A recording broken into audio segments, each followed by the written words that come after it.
Broadcasting live from the Business Radio X studios in Atlanta, Georgia, it's time for Atlanta Business Radio, spotlighting the city's best businesses and the people who lead them.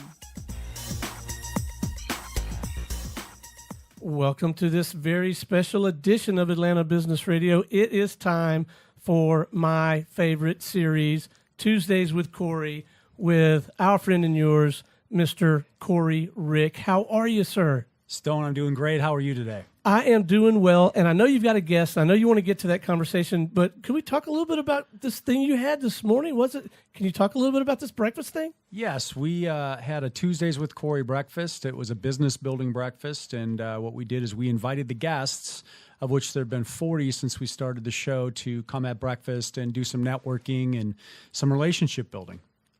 It sounds marvelous. I wasn't there. I want to be at the next one. Am I allowed? Or do I have to be a guest first? We'll have to put it to the board. We'll have to take a vote on that. All right. So who'd you bring with you, man? So today, Stone, we have Liz Parker, and she's the president and founder of LT Consultants. And what they do is they help companies get better. Liz, welcome. Thank you very much, Corey, and hi, Stone. Hello there. So Liz comes to us from Greenville, South Carolina, and she participated in the breakfast this morning, and now she's on the show here.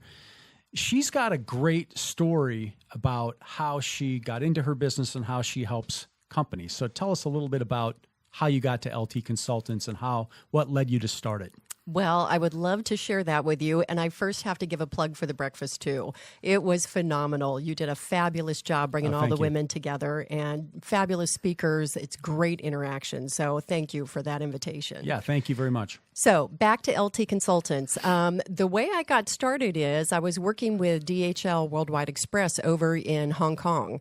I was their sales training manager. And while I was over there, they had asked me to move a couple different times, and they were wanting me to go to Europe.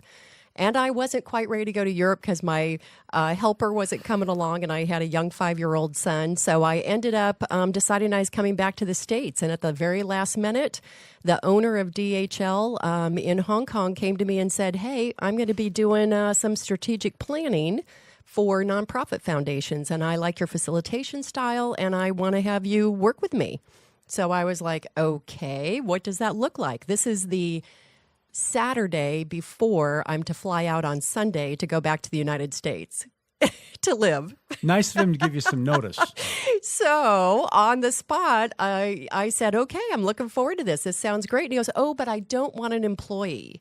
He said, you need to start your own business. And I'm looking at him like, what? I don't even know how to start my own business. So he put me in touch with one of his contacts through networking. And on Monday, I had my own business, LT Consultants. And this July, I'll be in business 20 years. Congratulations. I know you've helped a lot of folks with that. What was it like living in Hong Kong? How long were you over there? I was over there for 7 years, and it was absolutely phenomenal. How so? Just from the standpoint of the people, there were so many different types of people there. It isn't just the Asians. You've got the Europeans over there. I mean, it was a hubbub of activity. So from that standpoint, the energy of the island is just incredible, and people are all about business, all about creating, all about innovation. So every time you turned around, somebody was creating something new. How far a flight is that from Atlanta to, where you're at in Hong Kong? Just curious. I can tell you, I wasn't living in Atlanta at the time, but it's 16 hours direct from Chicago.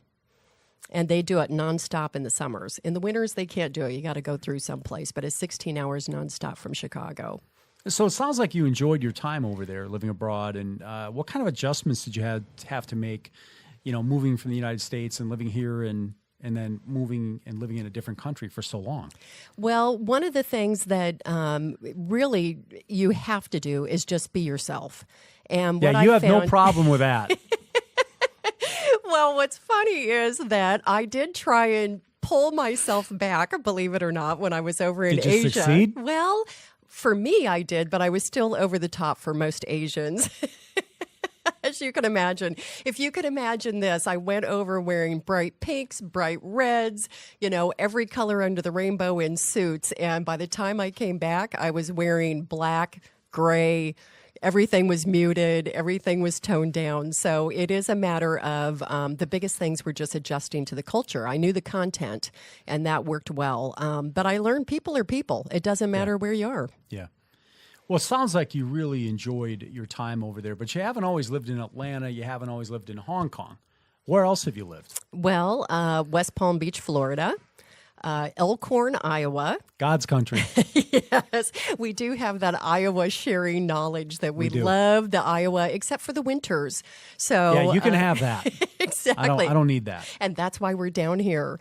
So it's let's see, Greenville, South Carolina is where I am right now, and we have really enjoyed being in Greenville. It's a nice hop, skip, and a jump from Atlanta, so I can pop over here whenever I need to. It's a great city. It seems to be very growing. I enjoy going there. There's a lot going on there. A lot of restaurants. A lot of companies are putting offices there, headquarters there. I think it's an excellent city. That was one of the reasons we ended up deciding to go there. I had a client down there or over there, and we had decided that we'd just try it out, see what we thought of it. My husband and I were tired of the Iowa winters. We'd gone back to take care of some things with our parents, and we were pretty tired of it. So we went south. We'd lived down in West Palm Beach, Florida before we went to Iowa. So it was a big culture shock, and we thought maybe Atlanta, Greenville, those were kind of the areas to land. And Greenville was a little bit smaller, and it allowed us to get to the other cities. And I was looking to find a client base to kind of renew the connections that I had and build my business for the strategic planning. Well, you're kind of within striking distance when you're living in Greenville to Charlotte and then also to Atlanta.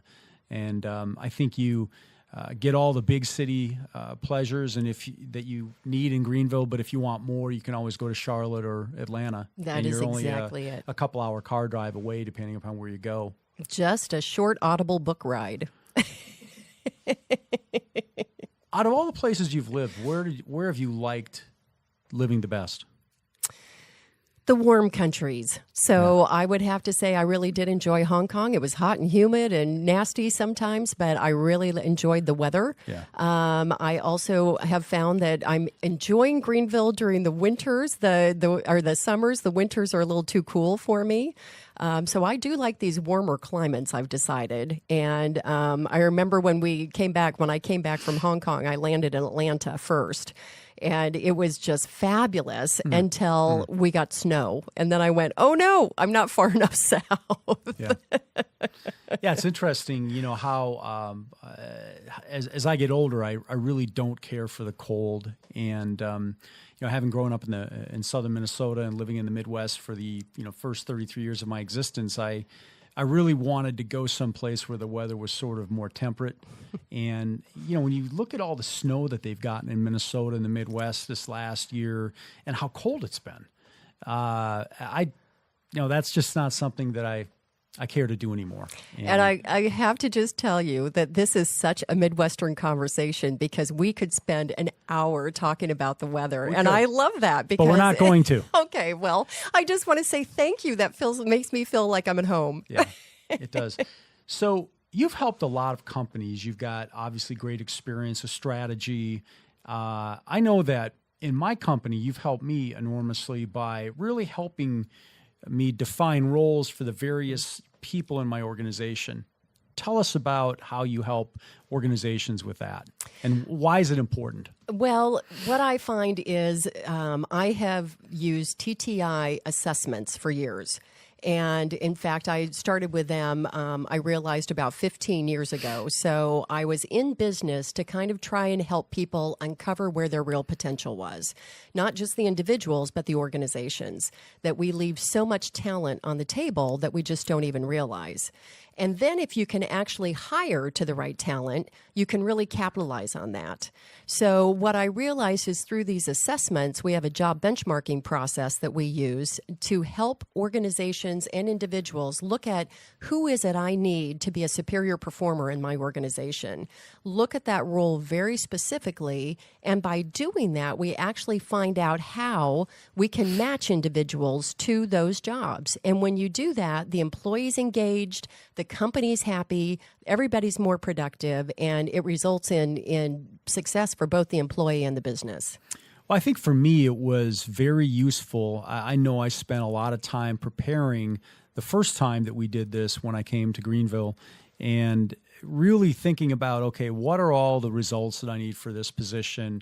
What are the priorities? What are the A, B, and C? And what are all the tasks that this position needs to complete during the course of a day? And I realized that the people that I've hired in the past, I didn't take this amount of consideration. I didn't take, I don't want to say I didn't take it seriously, but I just didn't know that there was a systematic, deliberate way to spell out, this is everything that needs to be done. Because like in my company, I know what needs to be done. I don't always write it down, but and Stone and I were talking about this yesterday at breakfast. I've got to do this, I got to do that, I got to do this. But somebody that's not been in your company wouldn't know that. And you have to spell it out for them so we can all be successful. And that was it was an arduous undertaking, but certainly worth it. And you were able to coach me through, okay, if these are all of the things that you need to do, what order do we have, and what percentage of time with these group of tasks do you need to be spending time on? And I'd never given it that much thought, and that was extremely helpful for me. And so did it show up in your hire when you actually brought the person on board? Do you see that they go to that document and they look to see what to do? It did, because early on, when you think about, okay, here's a position, no matter what it is, position X, you think about, okay, what needs to be done? And you think, okay, there's 8 or 10 things that need to be done every day, but maybe there's different things that need to be done sort of intermittently, or maybe there's things that, once a month I have a high priority of being done. And there's just a lot more to it than jotting down a couple of bullets. And so I wondered about, okay, let's think the job through. And we did that. We spent a lot of time doing that. But then for you to give me the benchmarking test, asking the questions so we could determine, hey, what's required? And it was time consuming, but it was worthwhile, because I was able to spell out, these are the things that I think are important in addition to the job description and the benchmarking and the time allotments that we've given. And then from that, you are able to get the right person, or you're sort of able to take further measures to make sure that you put yourself in a position to have the right hire. And ironically, after we completed our work shortly thereafter, I had started asking clients, well, hey, I need this kind of help. I need this person. The job is this. And I just want to make a connection with someone and see if they like the job. And I remember the first person that I talked to was a perfect match. And it just made sense to me the way that you laid everything out. And I'm answering the question for you. Long answer to a short question. I wanted you to answer the question. Thank you. But it like anything worthwhile isn't easy, and it isn't always, straightforward. And, I trusted you because we've known each other for a number of years, and I knew that I needed the help, and I knew that I needed to do things differently. So that's what led me to, to ask for your help on the positions that you've helped me really define in the company. Well, and you'll also find that you like structure, and you've learned structure really is what needs to be in order. And in the business that you have with the long-term care planning, you have so much detail that goes on that you need to have that kind of person in place. And if you don't, it is an issue, because you're not going to serve the clients that you need to serve. Well, it's very good. And, you know my business, kind of what I'm trying to do. You sort of know how I'm going to react. And so that's extremely helpful. And I think we learned at the breakfast today that I've surrounded myself with these technicians that are subject matter experts. I don't pretend to know everything. I've had a tremendous amount of support and help. And I think it makes sense to access people that this is their fastball. They do it every day. And it made sense for me to get your help on the positions that you've created. And it made sense to me because, okay, we had the conversation, we did the benchmarking, you created the job description, and then we did the assessments and the testing, and it all makes sense to me. And so now that we have the jobs laid out, okay, so a person, may be with me for a period of time and then they may move on. Well, at least I know here's what I have to have done, and here's the adjustments maybe that I'll make from the last person that did it. And, we've done that too. But I really feel like I'm in a very good position to make sure that I hire the right person. Yes. And I have somebody like you that knows my business, knows me, to sort of watch over me and save me from myself, really. Well, you did all the steps that we needed to do. And by doing that, you were able to create a benchmark that stays in place as long as you don't change that role. And so people can come and go. You have customized interview questions. You have the process laid out so that it falls in line with what the EEOC requires, that you're totally legal and above board on how you bring in people, very open-minded. And so it really makes a difference in your business when you do that, because the person comes with the behaviors, the motivators, and the competencies you need. And you know which things you can coach, and you know which things you have to hire to. Well, I think the other thing that was helpful is I had wanted to create the first position you helped me with where there's certainty and uncertainty. And through the assessment, you were able to determine this person's going to respond to those things. This person needed flexibility in terms of the hours, and honestly, I didn't care when the person came in.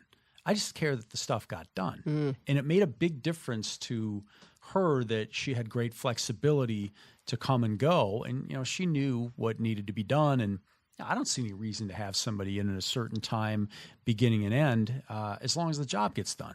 Well, and they knew what the job was because you spent all the time Yes. putting those tasks down. Yeah, and you really did help me kind of spell that out, and I think it makes it easier. And I think in the past, people that I've hired, I didn't have all that clarified, so it created uncertainty. It created a gray area, and I think if you have to ask yourself what's getting done when you walk out of the office, you already have your answer. And I think spelling it out really helped me figure out, all right, these are the 5 key result areas that we need to have done. And, I think you gave me the idea of at the end of every day, the people that I have working for me send me a summary of what got done, what didn't get done, what needs my attention. And it's just useful, but it is a process to figure all that out and kind of figure out, what exactly needs to be done each day. Well, and as much as it sounds intensive and laborious to go through it, we It's can worthwhile. actually get it done Yeah. in a fairly short period of time. I love to have people walk in with a blank slate because it allows them to just put everything that's in that brain down. And with a couple hours, I mean, if you think about it, we did that within a couple of hours. You had the assessment done, and by the time you left, you had the benchmark ready to go, and that was about a 4 or 5 hour period. Yeah. Yeah, it was very useful to see the process, and then knowing, okay, if we have to add somebody, this is the position, then it's just, okay, I want to have coffee with someone, see if there's a connection, and really tell them about, here's the job, here are all the things that need to be done, here's kind of how we've laid this out. And, if somebody likes that, then we can pursue it, maybe another discussion and perhaps taking the assessment. But I like the backup. I like the fact that you know my business and you can tell me and coach me and say, this person's not the right one, or this person is the right one, or, here are the things you're going to have problems with this person. And it just makes a lot more sense than hiring people off the cuff. Yeah. And let's be frank, anybody you meet the first couple of interviews, they're going to put their best foot forward. It's like dating. And, you're able to sort of do the trust but verify. Yeah. That's kind of how I see how you've helped me with that. Well, good. I'm glad I could help because that's the whole idea. It's to make sure that you are happy, but also people are not, just like you said, if they're coming in thinking this is a job they want, but when they start to see what those skills are, it really turns them off. They are not going to be productive for you and they're not going to be happy. So you want those engaged people. Yeah. And I think, I think you've been able to really clarify all those things, and for that I'm most grateful, because I think it took something that seemed like an enormous undertaking, and you made it straightforward and fairly pain-free. Good. It is painful to assess and get asked questions for a period of time about what needs to be done, but it's a necessary step in the process. It is. And the other side of this is if you hire the wrong person because you didn't do that work, well, then that's my own fault if I don't do that. And that's why they have to stay in the office next to you, because they're waiting for their next order rather than having the freedom to know what they need to be doing. Yeah, and I think that, somebody to me, an employee that has freedom, that is able to move about, come in and go.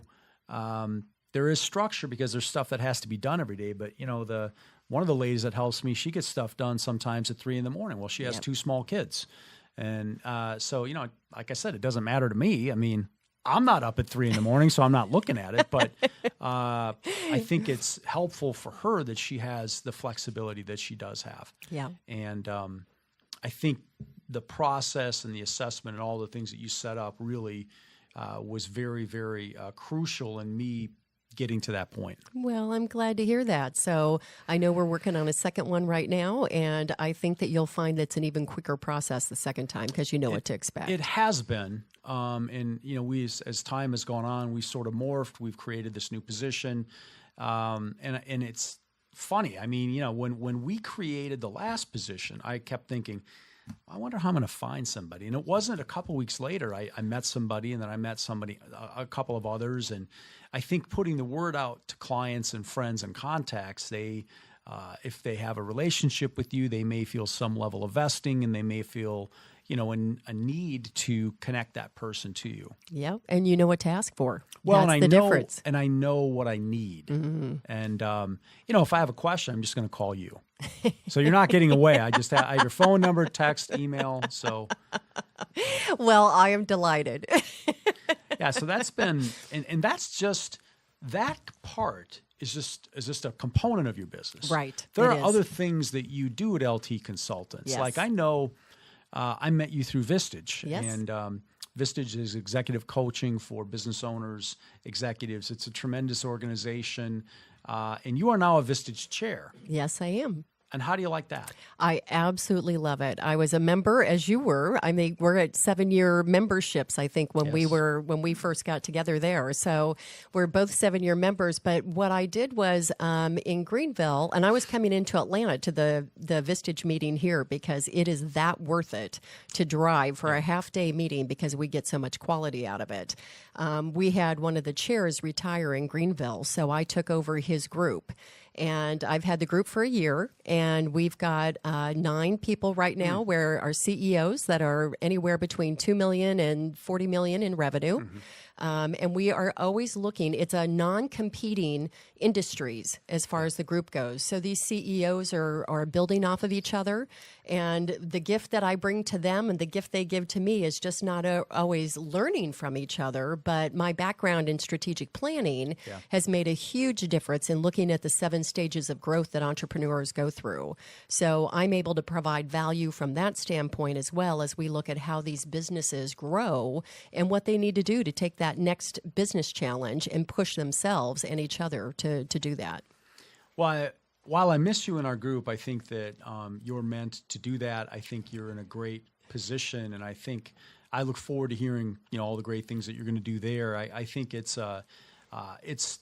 the experience is useful because you have a group of people of 10 to 15 people roughly in each group, and they can function on many levels as a de facto board. Yes. Because you can bring in things that you're struggling with or that you are not sure you have an answer on, and chances are there's somebody in your group that has been through it or could give you counsel on how to do it or, in some cases, how not to do it. Exactly. And we find that, especially when we have family businesses in, people who have had to go through Families something. Fight?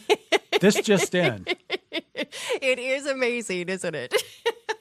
So when you have those family businesses, if somebody's been through it already with a parent or a grandparent or a brother or sister, being able to kind of give them the guidance to dodge that in the future or know what documentation to have, know what advisor to go to, whatever that happens to be. I mean, this is how it all links back to what you do. You connect people, and that's what these CEOs do too. They connect each other. It is all about who do you know and how can we help each other in a very giving manner, not in a greedy manner. Yeah. I think it's important to be able to have, with my experience in Vistage, I think it's been important to go to a place where you can get an unvarnished opinion. Mm. You may not like what's said, but it's unvarnished and usually without any sort of bias or agenda. And I think that's useful because if you have a company, many times people that work for you are going to tell you what you want to hear, and that may not be what you need to hear. That's exactly what it is. CEOs are on their own. Executives are on their own. They do not have people give them direct feedback. And so they might be operating thinking they're doing super well because people are yes people around them and afraid to irritate them, when in fact they are doing something that is detrimental to the business, and somebody needs to share that. What do you like best about what you're doing? It is getting to know the people and having the connection with the people. Yeah. I find it extremely fulfilling to be able to, and it may be because after you're over 50, you start to go, hey, I actually know something. You're over 50? I am over 50, and that was really nice of you to do It that. can't be that far over 50. We'll let it just stay right there. So hair color will do wonders for a person. Maybe I should consider that with all the gray I have. It is definitely one of those where you just feel like you can share something that you have gone through, and it really becomes much more about not just, well, businesses are people. And so when you look at the culture in this and you want to see how people want their legacy to go on, it's helping them become self-aware so that as they become self-aware, their businesses become self-aware and their businesses start to reflect who they are. Yeah. And a lot of times there's a big disconnect with that. So I look for alignment in really who they are, what they were meant to do on this earth, and are they doing it, and how can we help them do it better? When I think of your company and how you've served our organization, I think about, words of like resource, clarity, systematic come to mind. And I think that a lot of times, do you find that business owners fight you on wanting to get more clear and wanting to be sort of more deliberate with their planning and their actions? Yes. Why do you suppose that is? Well, entrepreneurs are successful because they're risk takers, they go out of the box, and they do things their own way.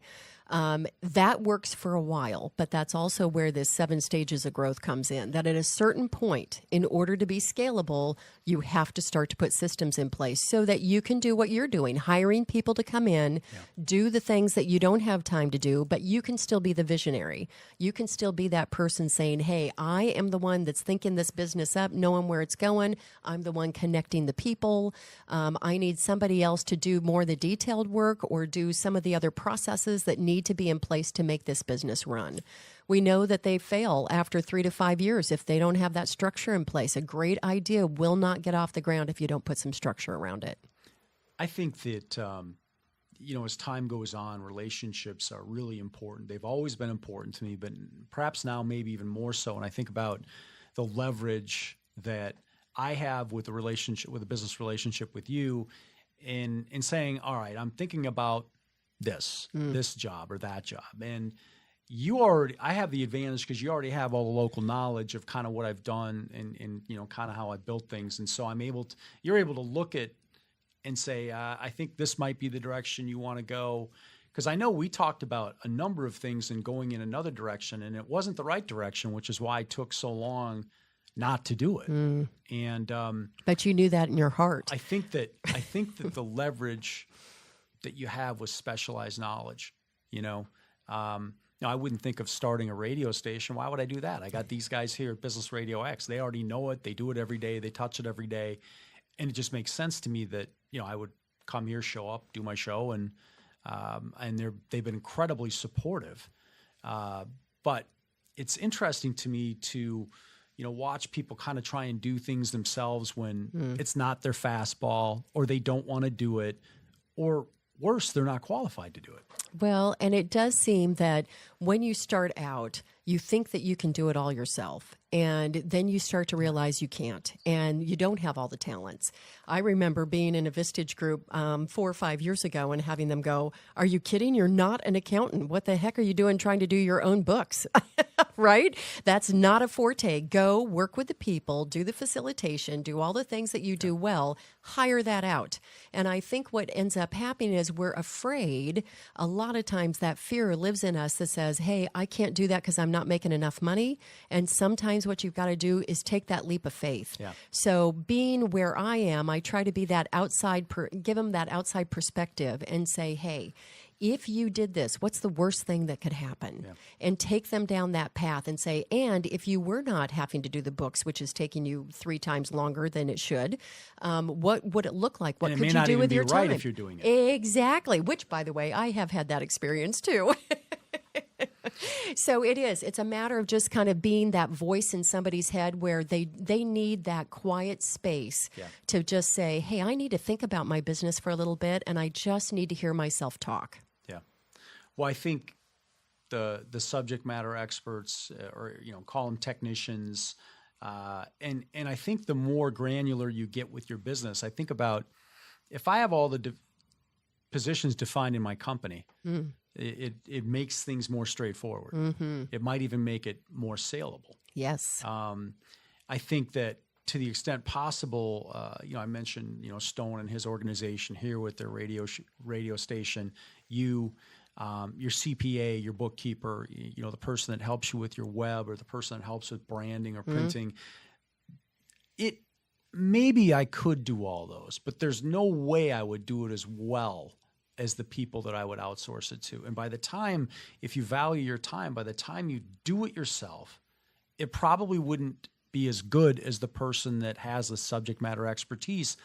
And it would probably take you far longer to do it, not as well. And it just doesn't make sense to me. And do you remember the days when you thought you could do it all?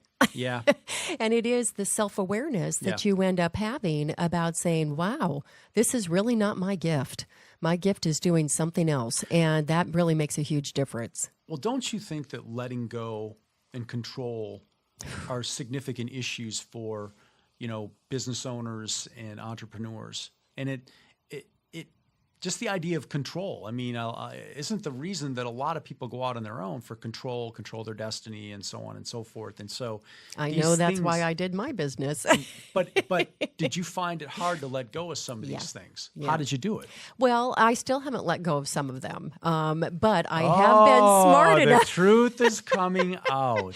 I have been smart enough to say, okay, there are some. If I decide I'm not going to do that, I also know I can't be as productive and I can't feel as fulfilled. Yeah. I do stuff that just doesn't feel right.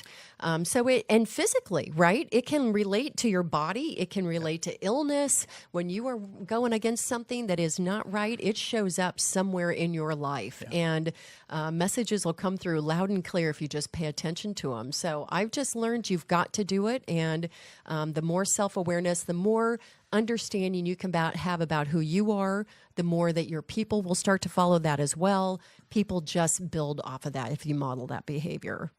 Well, I think of the work that you've done for me, and I realize that there's a couple of checks a couple of boxes Financial? that I have checked in terms of having it defined, having the clarity. Because if I need to find another person or we're replicating, it would be far more straightforward than it was the first time. Yeah. So, and I think that there are many times each month where I'll go to the team that I have of people that help me and say, hey, I'm thinking about doing this. And they'll say, you shouldn't do this, or this is how we do this task. Yes. And I think I'm a lot happier offloading all those things, not trying to be everything in my business, because the people that do the graphics and printing, I couldn't make it look like they make it. The work that you did for me, there's no way it would look like that if I did it. And I realize that I think as a business owner and as an executive, you realize, all right, there are things I'm not qualified to do. There are things I don't really want to do. And how do you do performance-wise with things that you're not qualified to do and that you don't want to do? You do a lousy job. You do. So knowing that, why would you do that? It's not making any sense, is it? And somebody has to stop and actually have you look at that yourself. Yeah. If you have no one, and that's part of what happens with Vistage, if you have no one that is looking at your company or you get into a group of CEOs who are sitting there, or executives that have their own businesses, they can see themselves in you. One of the biggest things I have learned in working with these other people and just clients in general of the last 20 years is the low self-esteem that many of us carry thinking that we can do things, and we're trying to do things, but inside we're just running around like little squirrels in our head trying to get it all done and trying to just have somebody not discover that. It happens more often than not. Right.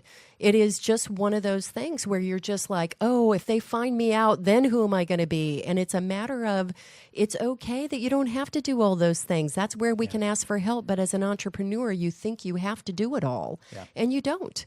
That's part of it. I think that there is a leverage with time.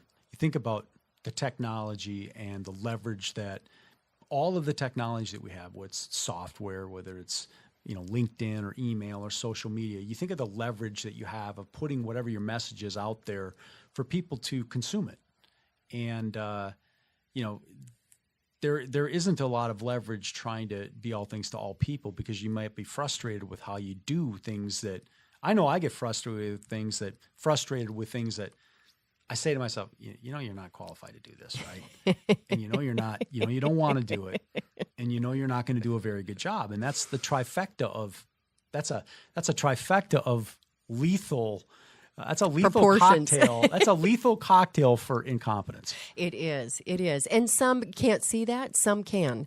When you are sitting stewing in your office, and I tell you, I have days like that where you'll sit there and just spin your wheels, and it's like, why am I sitting here? Hold on. Yeah. Let's step back and take a look at this and go, how could I be doing this better? Well, I think there is if you value your time at X dollars per hour, and I go back to the work that the fine work that you did for me, and I think, all right, if I value my time at X, I don't know what you know.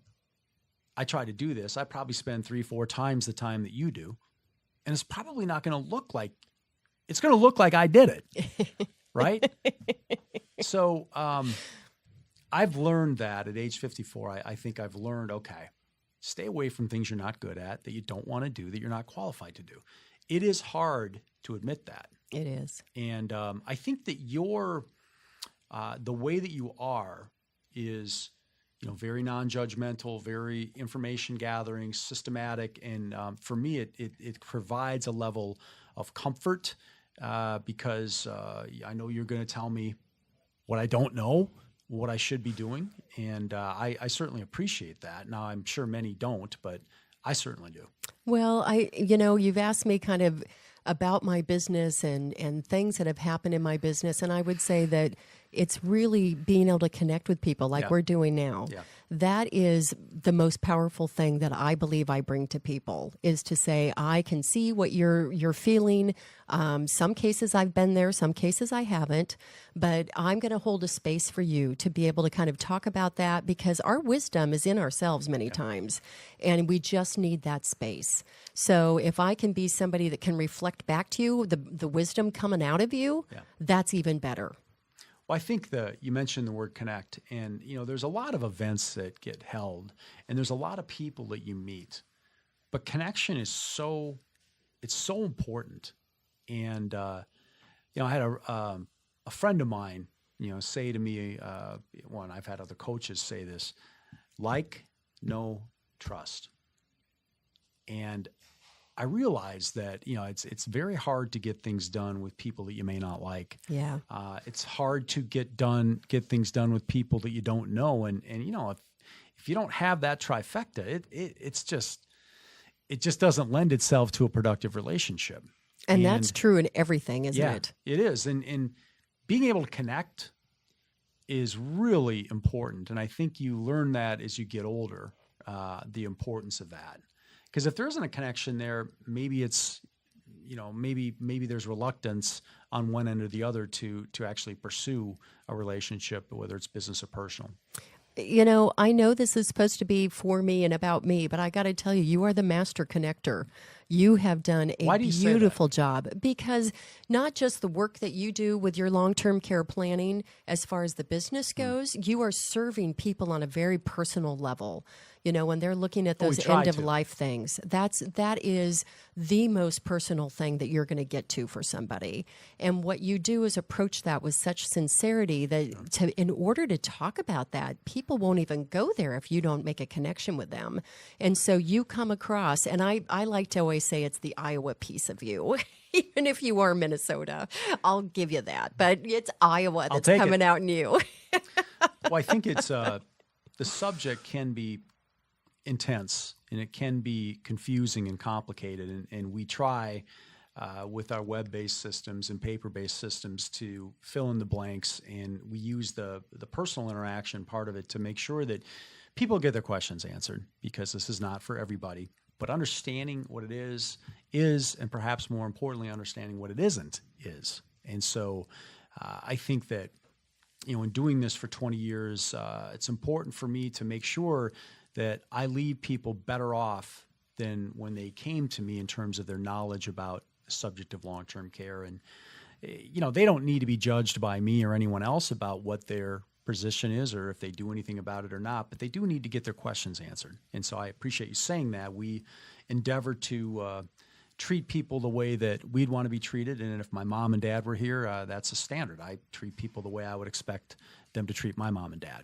That's exactly right. And because of that, whatever you have done with that business, you are now doing with connecting the professional women, holding these networking events. Yeah. This is giving to the max. And I have to tell you that it is inspiring to be able to just be around and meet these people you are pulling together, that we all want to help each other. And it is such a giving, abundant mindset. It's not a, in the old days, remember back in the 80s, everything was very competitive and it just seemed like, is dog eat dog out there. And maybe it still is, but I don't see the world that way anymore.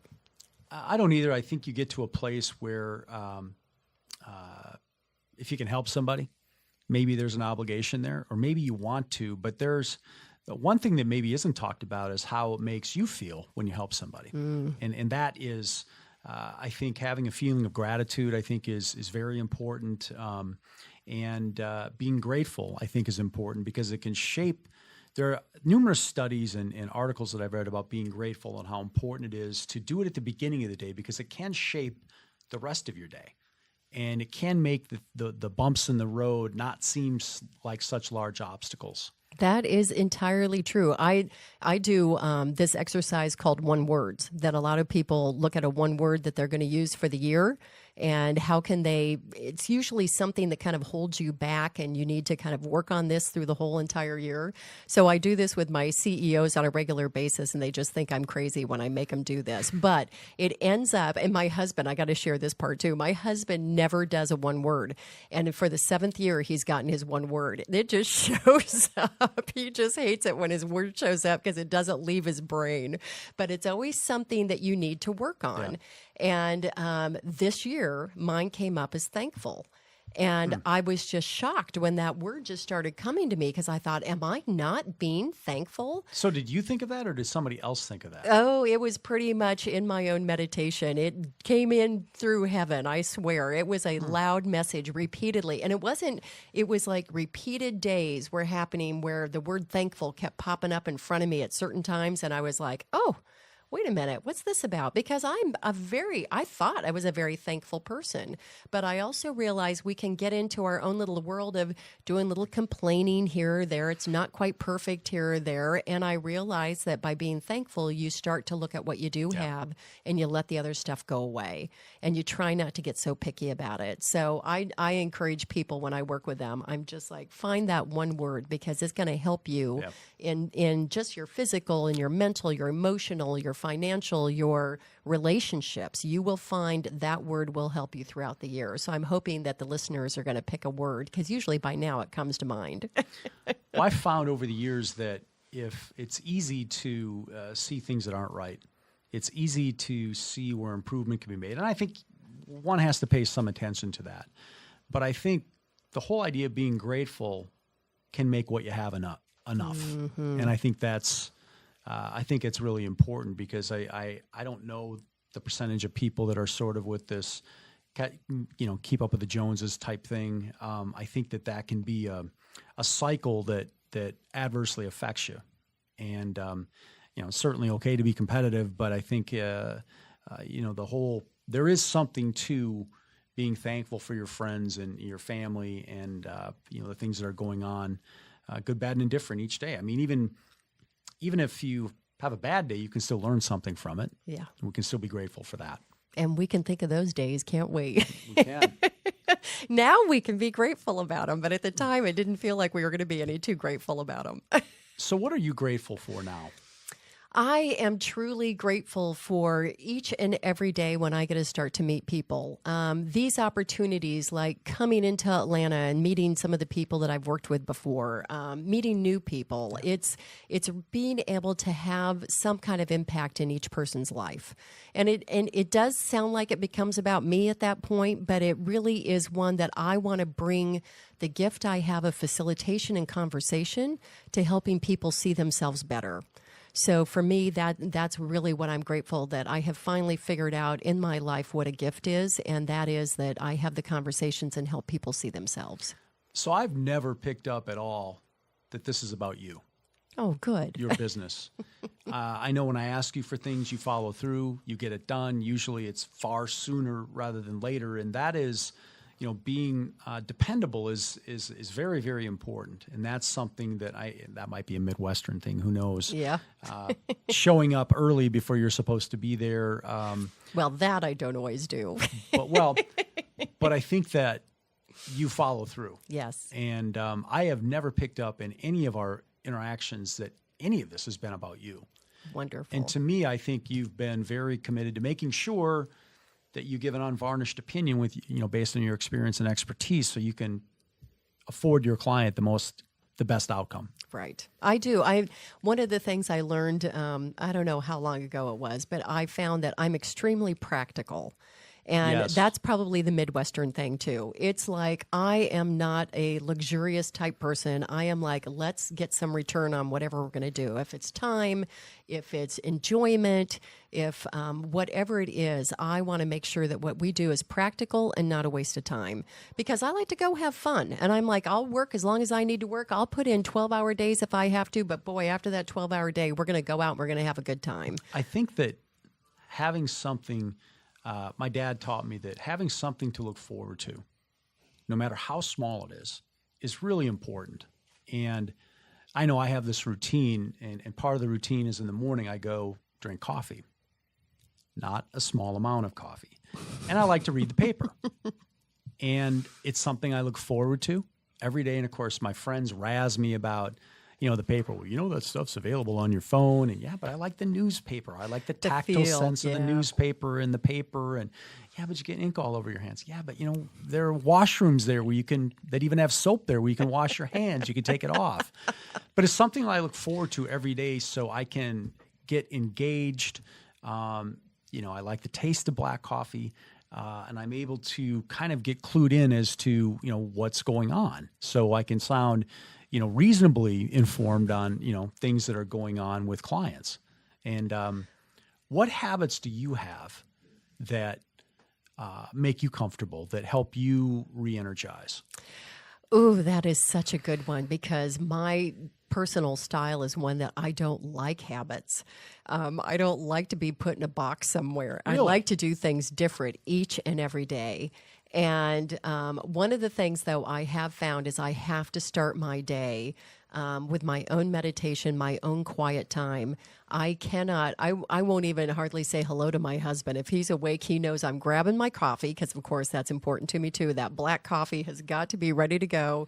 Grab my cup. I go into another room and I spend my own little time in my journal, meditating, just reflecting on trying to get a piece of inspiration for the day and setting my intention for the day. And if I don't do that, you can guarantee I'm going to be just kind of off all day long. I might be a little nastier than I normally would be. Not that you would ever see me nasty, but it's just one of those where if I don't set that intention for the morning, it's a rough day. I can tell. How long do you spend during that time when you first get up? I really try and spend 20 to 30 minutes easy. I try and do like a 20-minute meditation, and I just love the Oprah and Deepak Chopra meditation series they do. I know that Oprah's probably not the most common person people would think of for meditation, but they've done a really nice 21-day series that really helps people look at different things, and they come out regularly with those. So I like to spend 20 minutes doing one of those, plus then doing my own reflection, my own journaling, my own thoughts for the day, and trying to say, what do I want to get done for the day? I'd made mention earlier about looking forward to something, even if it is something, a habit, or if it's exercise, or if it's going out to eat, or if it's a vacation, or if it's just going for a walk. I mean, I think it's, my offices are right across the street from SunTrust Park where the Braves play baseball. And when they were building the stadium, I would always say, okay, in an hour, I'm going to go check on the progress. And I would walk out there. And that was really kind of cool to watch that be built. But no matter how small it is, I really believe it's important to have something to look forward to. Well, and I agree. And where I am as far as working out of my office, it's a home office, and I'm able to go out and see my clients when I need to. So the days I get to go out and see my clients, I'm always very excited, and it's something I look forward to. But the days I work at home is another thing I look forward to. Yeah. It's that time that I can think differently. I can be in a different space. I can get outside.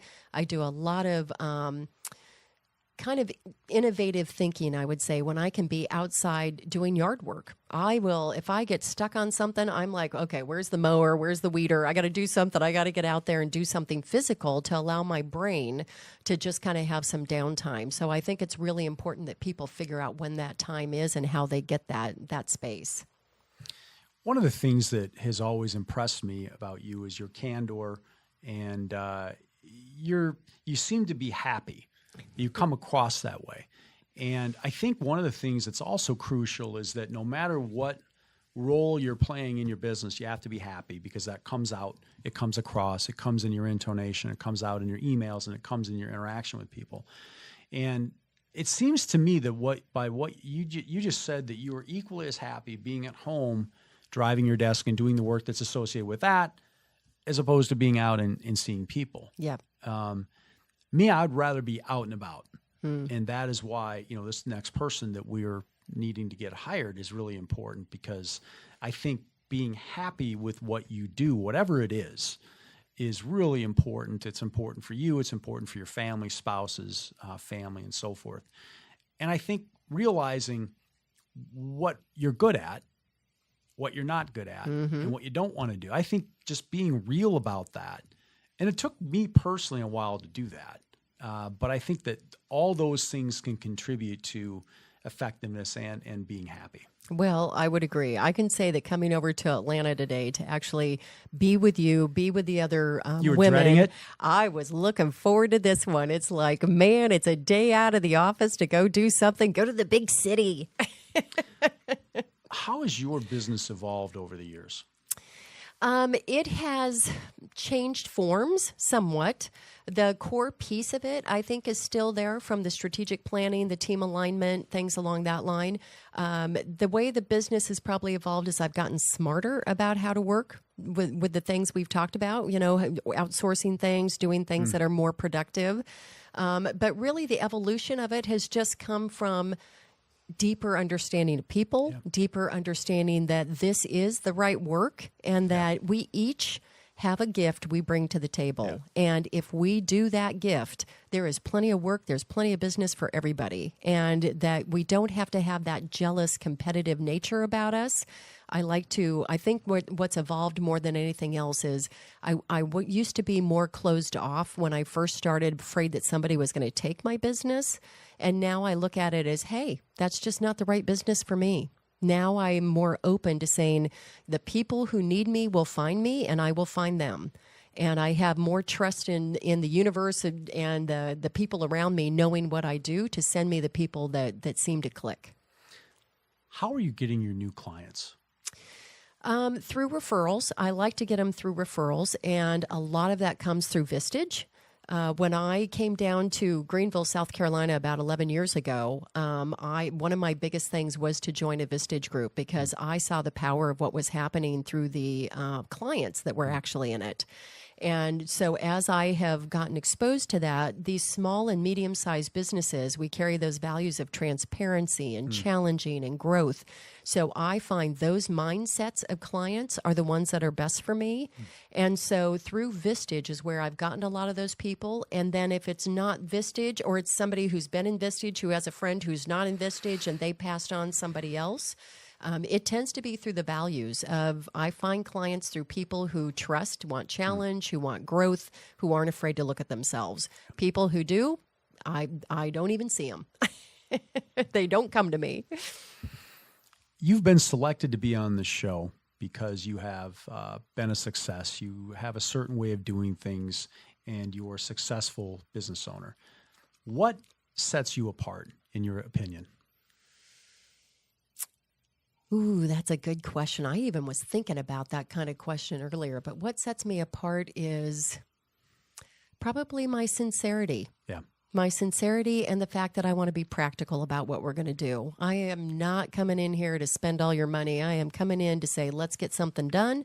Let's make sure it gets done. I do not like to waste somebody's time. Yeah. I think considerate is, you left that out. I think follow through, you left that out. And I think a sense of urgency. Those are all the things I've experienced with you. But resource is a word that really comes to the top of mind. And you've always been someone that, hey, if this wasn't your fastball, you would not hesitate to, connect me to someone that did have that. Yes. Thank you. What things do you feel strongly about? Do you have a charity or charities that you feel strongly about? I feel strongly about just my spiritual relationship. I end up looking at life saying, hey, we are put on this earth to do things. So I find that I'm not drawn to a certain charity, but I am drawn to people who, if they have charities that they're interested in and I see there's a connection with them and there's a way I can give, I give that way. It's more of an intentional charity related to people. But my faith is very strong and I want to spend time with that. What do you like least about what you do? The details. I know I never would have picked up on that. I know. That's because I adapt and make sure because I need to do the details for you. But my own bookkeeping details. I love that about you. I was like, Liz is a detail person, and now you've outed yourself. You're not. I know. Well, because what I do for you, the process is established, so I've made it into such a way that it's easier to do. But no, details. If I have to look at all these little tiny details, it just makes me crazy. So I have to put them in a process to make it less painful. With any free time you have, how do you spend it? I like to golf. I like to garden. I like to cook. I like to see the grandkids. I like to see my own kids. I love to travel. I love to eat. We've got plenty of really nice restaurants in Greenville. We do. That seems to be a hotbed for restaurants to open up, and I just think Greenville is a great city. Well, thank you. You need to get back up there. It's your turn to come up. It's your turn to buy. Exactly. Well, you've had great success over the years. You bring a great history to the show, and you're going to be a great resource to our group. One question that I always ask folks is, if you could give the younger version of you, of Liz, some advice, what would it be?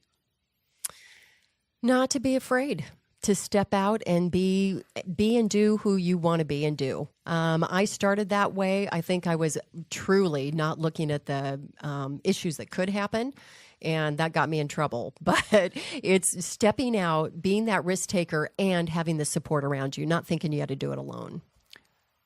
Appreciate that. If there was a young lady that wanted to follow your path in your footsteps, what would you tell her? What advice would you give her? I would say to reach out to as many people as you can, learn from them, find out what they know that you can share into. Treat them to coffee. Everybody will go for a coffee or lunch, but making sure that you ask what you need. There's so many of us that don't ask, and just even our speaker today talked about that. So asking. And isn't it amazing how we make that up in our heads that I don't want to ask this person this because they're not going to help me. And I think the right people genuinely want to help you. Yes. they're not jealous of the success that you have, or they're not envious or any of those things. And so, but we make a lot of stuff up. We can make a lot of stuff up like that in our heads. And I think it's important to just, I think people like being asked for help. Well, you've had a great run, great career. You've had a lot of success. Liz, if people wanted to get a hold of you, how would they do that? They can find me on my website, which is LT Results, RESULTS.com. So LTResults.com, or email me at liz@LTResults.com. Well, Liz, you've been a fantastic guest. Really appreciate you coming to the breakfast this morning and spending some time with us here on Tuesdays with Corey. Continued success, and thanks again for being such a great guest. Thank you, Corey.